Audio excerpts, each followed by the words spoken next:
Good morning. I am remaking the video that I was making, that I had made before for the mask productions. And I just rolled up my Juki. But I'm making this video because I have, after making a couple hundred, found some shortcuts. And so I wanted to show you the shortcuts. So in this video, I'm just going to be making the typical adult mask. Now, once again, I will explain to you that you have a 10.5-inch wide piece of fabric by 14-inch piece of fabric. This is all you'll need for this mask. So what you're going to be doing is you're going to be finishing the edges of the short side, the 10.5-inch side. If you have a serger, you can finish it with a serger. If you have a, if you don't have a serger, pinking shears, which are the zigzag scissors, will help with those sides. The reason you're going to do that is because, as you can see here, you're starting to get little frays. Because you should be using woven, and I can explain to you why woven is the preferred method, is the preferred fabrics. I'll explain it in the description, and the size will be in the description. So if you need to look at the size, or I will also have options for younger adults, or tweens as I would call them, and children, and an extra large size also. If you are using woven, you're going to want to finish your short sides. So I serged mine, but you don't have to. So I'm going to go ahead and make two like I did in the first video, but one of them I'm going to make with a pocket. The other one I will make with no pocket. Like I said, you do not have to have them serged. You can feel free to use your pinking shears.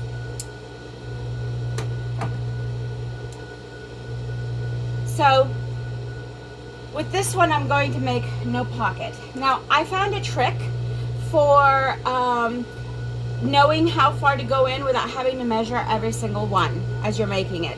I'm thinking of mass production at home for this video, and the reason I'm doing it is because as I started making masks, I started noticing that I could take certain shortcuts and it would not affect the quality of my mask.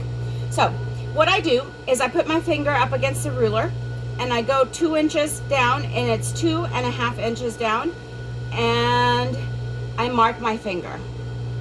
The reason I do this is so that I don't have to sit here and measure each one 2.5 inches. This is for the pocketed one. So what you're going to do is you're going to sew it with a 1/2 inch seam allowance, 2.5 inches in, and make sure you backstitch.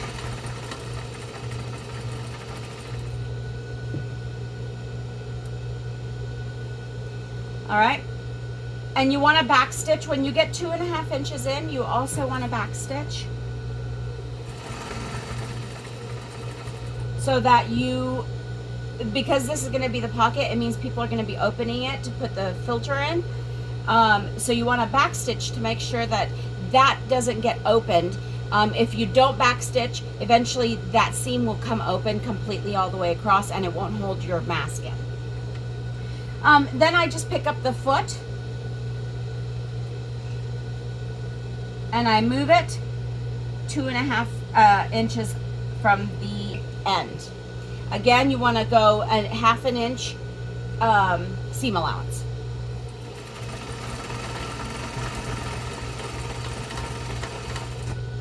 Okay?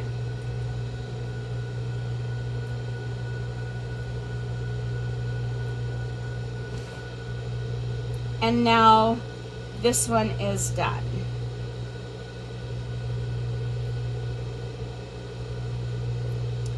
So this one is sewn together. Now I'm going to take the other one, which I'm not going to have a pocket for, and I'm going to sew it together. 1/2 inch seam allowance as well, but I'm just going to backstitch here and backstitch at the end. Backstitch at the beginning and at the end. Hold on. My thread, oh, I thought it came out.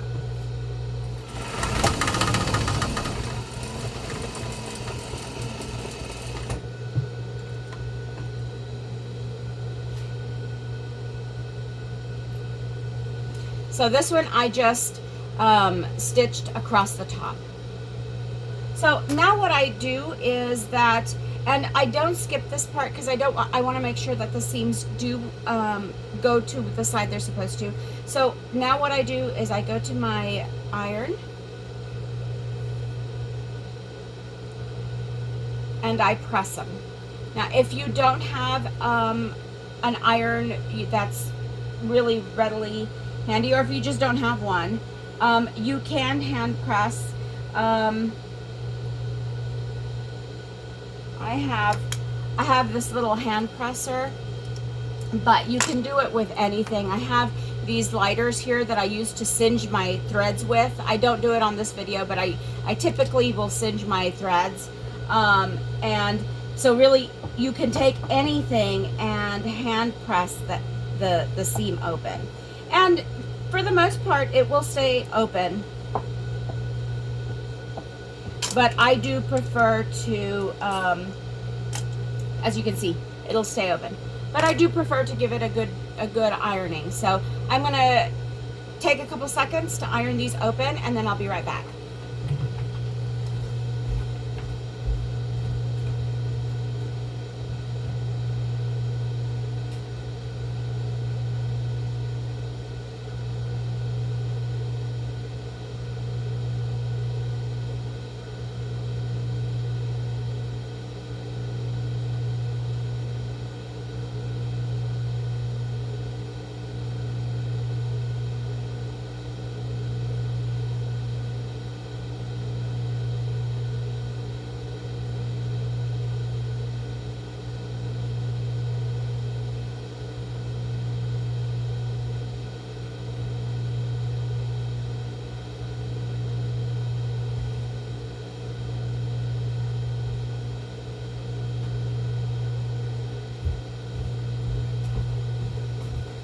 So here's where the shortcuts take place. As you can see, I did not iron my seams. If you've seen the other video, I ironed the whole thing.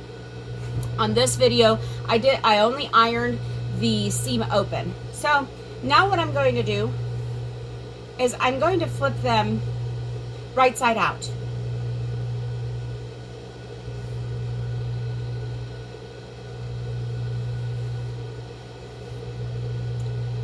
All right, and then again, I'm going to go ahead, and now I'm going to go ahead and steam press my edges together.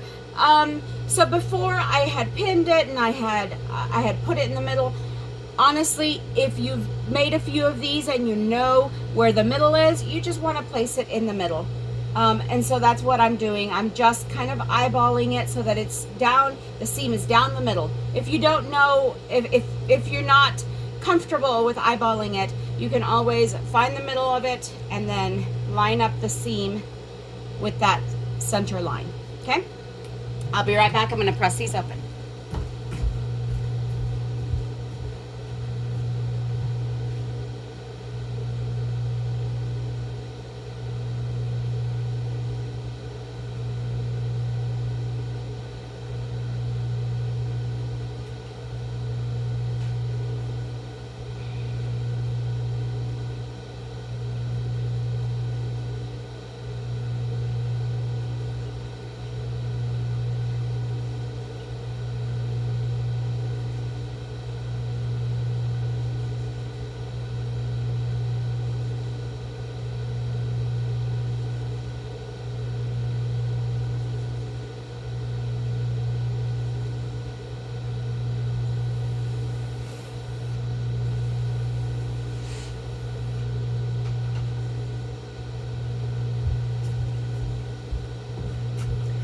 right, so now we have these two, and let me show you the pocket. In case you haven't seen the other video, this is what the pocket looks like, and it is probably about 4 inches wide, and you can stick the filter in there so that it fits nicely, and it'll fit right over your mouth. Okay, so I have not been able to find a trick for this part, so what you're going to want to do is you're going to want to measure each corner about 1 3/4 inches from each corner. So 1 3/4 inches from here, and 1 3/4 inches from here.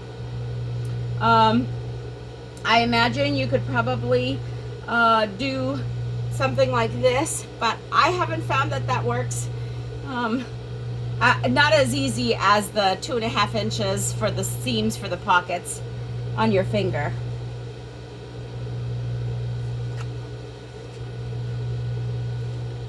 But it doesn't take that long to do it all the way around.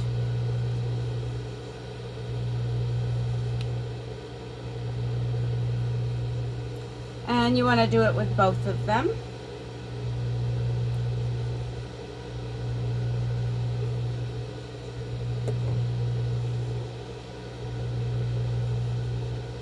As you can see, my fabric is not perfectly square. Over here you've got a little overhang. That is just fine. It does not affect the quality or even the sizing of the mask, and you'll see why in a second.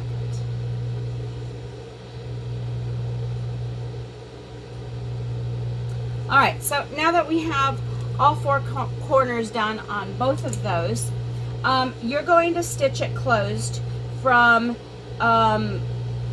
line to line that you made. Previously, I had you guys make lines, but honestly, if you are sewing and you were able to sew a straight line here, you're going to be able to sew a straight line here.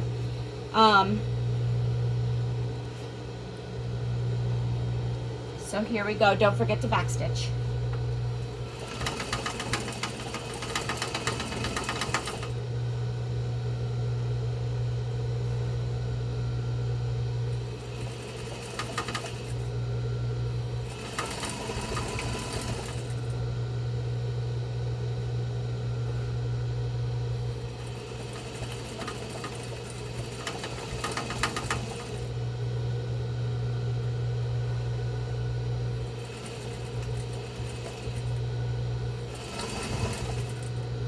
All right.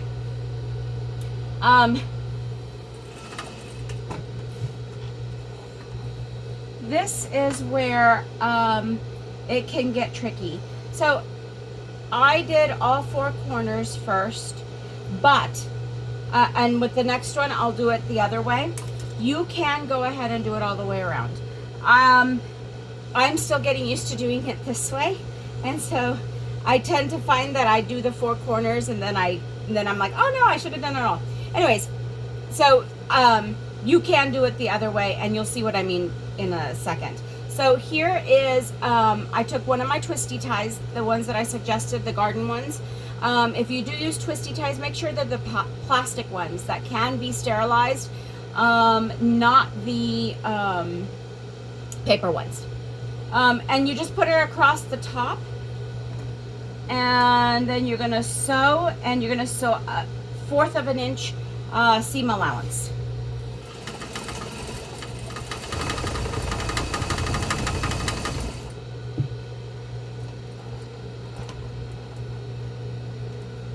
So one thing that I do want to suggest is that you do both top and bottom. And then when you serge the bottom one, you don't have to have 1/4. The reason you want to have 1/4 here is to be able to give the twisty tie a little bit of movement in case you didn't place it right in the center, or in case it tends to move for someone. They can kind of shift it back and forth. It doesn't shift without manipulation. You cannot, it will not slip a little bit without you having to manually, you know, shift it around. So don't worry about that. But if you're going to top stitch the bottom, it is perfectly fine to top stitch it at 1/8 of an inch.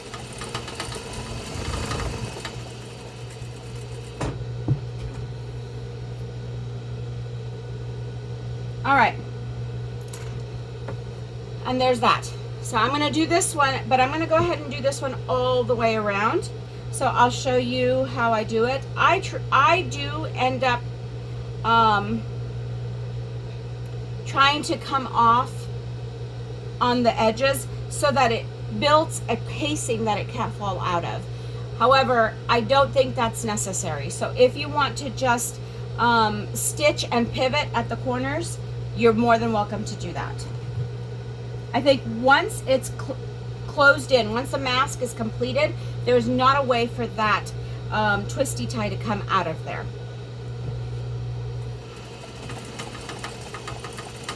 But I do come all the way to the edge and then go back stitch.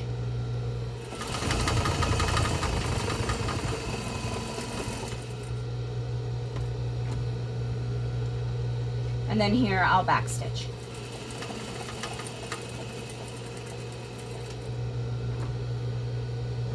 And then on this side, it's not as important. On the side seams here and here, it's not important that you stitch them closed. So on this one, since it's longer on one side than the other, I am going to simply come in a little bit from that edge.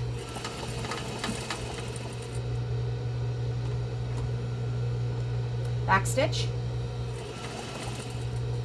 and I back stitch because it's an opening, and then here's 1/8 of an inch,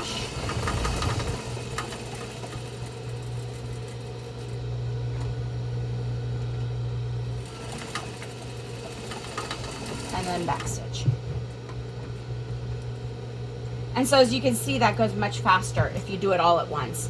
I just got used to doing it the other way. The other way you had to do 4 corners, but it was done inside out. This is cutting that step out.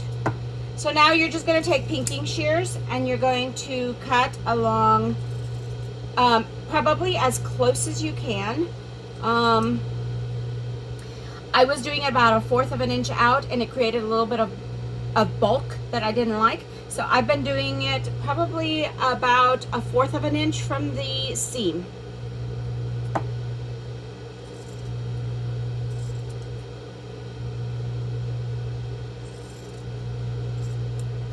And guys, I won't show you my floor. You should see it's very colorful. It's got little colorful triangles all over the place. If you do not have pinking shears, it is not necessary that this part be pinking shears, because it is one of those things where it's not going to be seen, and so it probably will not fray even when you wash it. Okay, so I'm going to be doing something a little bit different on one of these. So let's say you have a home machine. What I ran into, my mother has started helping me, and she has a home machine, and what we ran into is that she actually could not stitch through the little casing that we're going to be making. So what we did is that we modified it, and we had her serge the edges. Now, this is something that can be done at the beginning. If you have someone that's helping you, go ahead and have them serge all the way around. If you don't have a serger, then I would suggest having them go ahead and use the pinking shears all the way around. Cut it out with the pinking shears. So I'm going to take this and I'm going to serge the edges.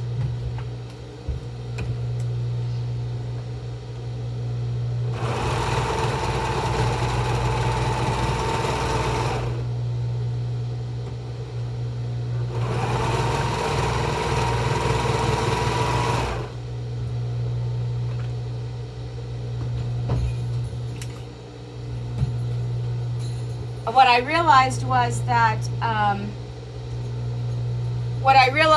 that this seems like an extra step, but if you decided to do it this way, it'll be a lot easier.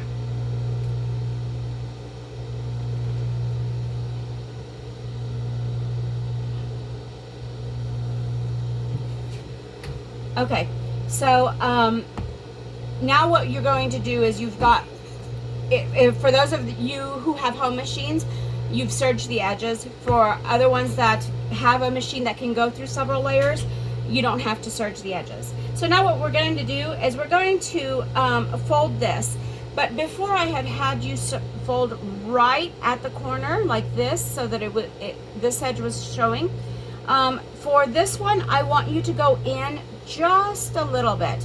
And it doesn't take anything away from the mask, because if we would have done it the original way, where we stitched it on the inside and then turned it inside out, you would have had that little bit of fabric, probably about the same amount, from turning it. So you're going to go in just probably 1/4 of an inch. So you're going to do it on both sides. You want to do it nice and even across.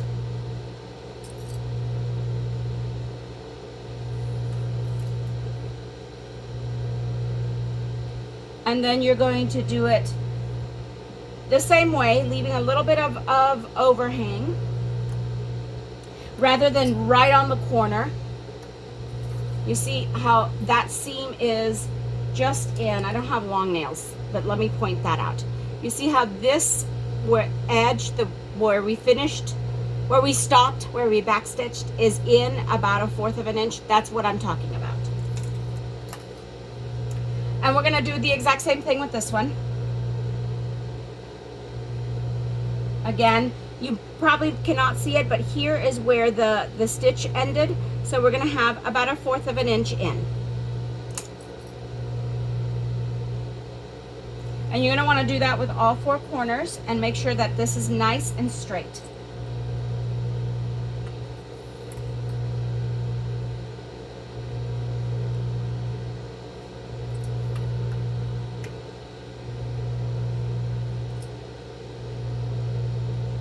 Okay, so now what we're going to do, we've got them all folded and ready to go. So now what you're going to do is you're going to take this edge, you're going to go basically halfway, and you're going to open it up. But you want this edge to be exactly, I guess that would be perpendicular from this edge. So straight. This is a part that my mom said she had a hard time with. So you're looking for this edge to be straight across, as if you were making an X or an L with the edge. So straight down, straight across.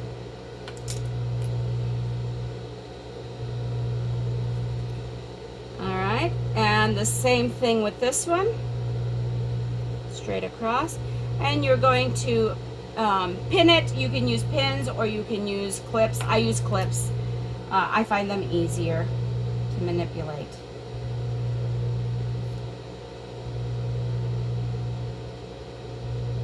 Okay, and so there's that one. I'm going to go ahead and do the other one.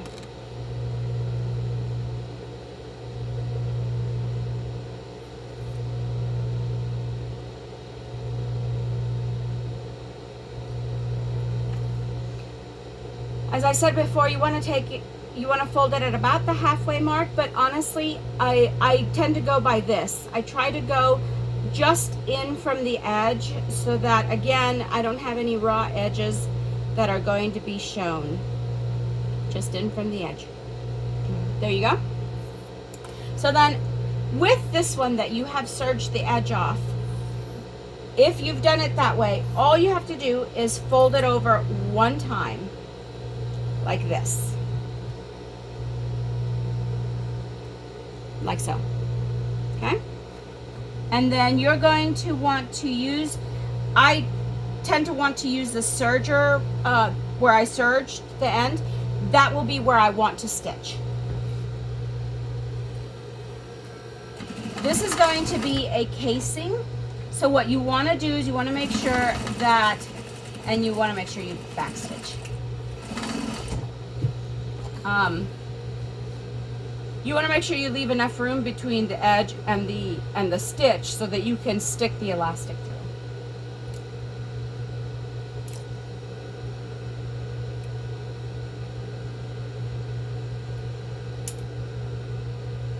And we're going to do the same thing to the other side. So one thing I didn't mention is you want to catch these edges. So you go in like this, and you want to catch those edges. It is important so that the mask does not open up.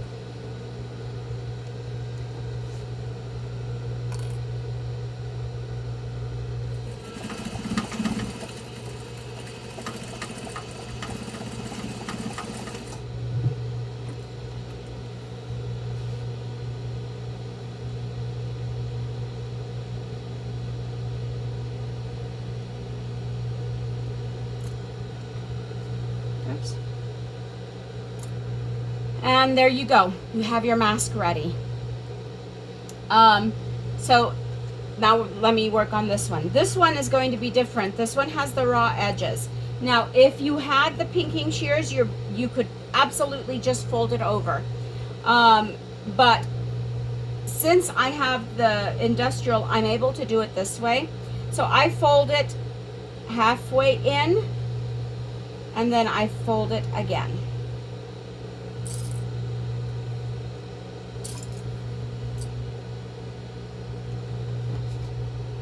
And then I go as close to the edge as possible. I have a 1/8 foot on my machine, and so I kind of just follow that edge. But you don't have to follow, you don't have to do it that close to the edge. Because we folded it, your casing is going to be slightly smaller or narrower than the serged one. And here I can show you. You see that? So you do want to be as close to the edge as possible. Okay, so here's the other side. I fold it in once, and when I fold it in that one time, I just go right up against these pieces that we folded. Then the second time is when I put those within my seam.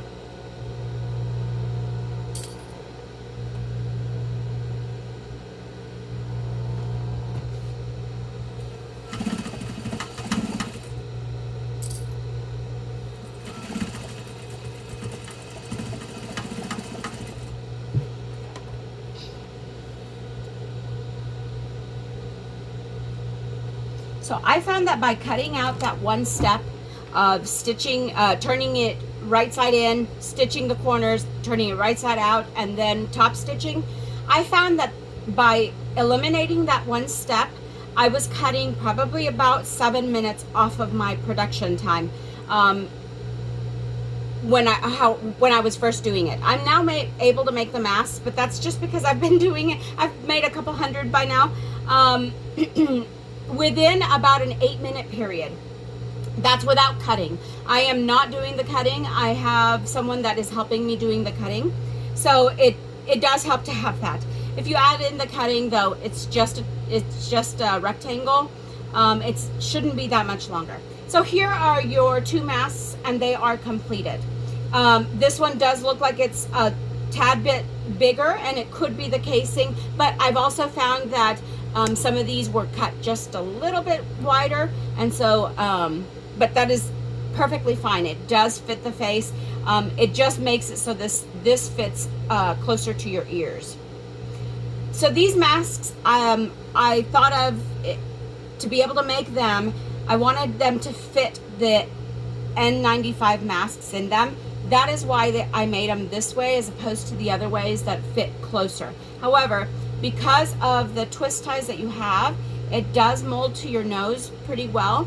And with the elastic, it does tend to hold well. So the next step is the elastic. And let me get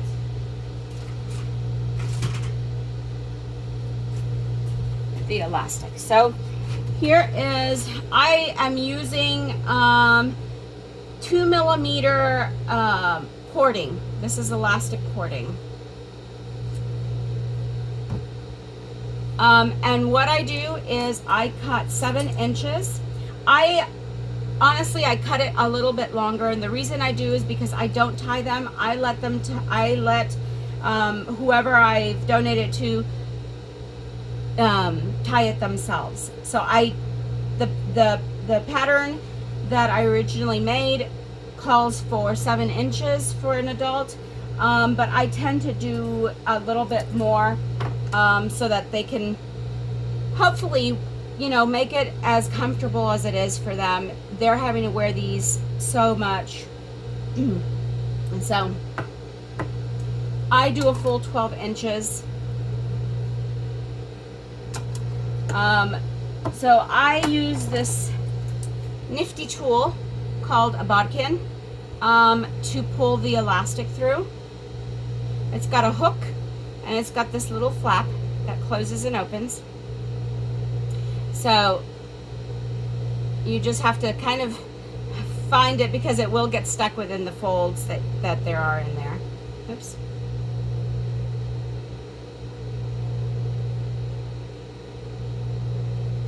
And then you pull it through. And if you are making these to donate, it doesn't take them long to be able to tie them, and I found that most appreciate that I leave them open so that they can figure out what they're going to do. I'm going to make this other one also 12 inches.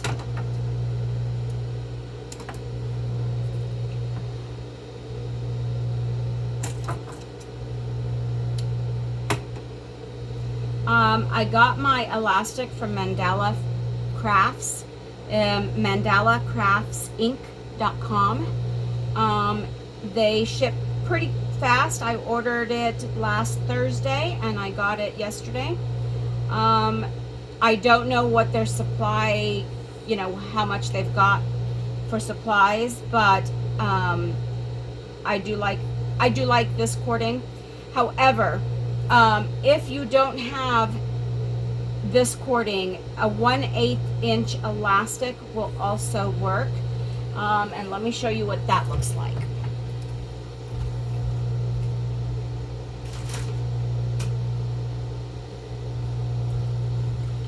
This is a 1/8 inch elastic, and this will work. It's also soft, and it won't, it's not so big that it kind of hurts them behind their ears. So this is also an option. This is my backup. I'm using the cording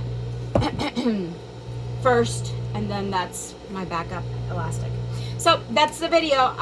Hopefully this helps you to cut down time and increase production. If you have any questions, please leave them in the comments below.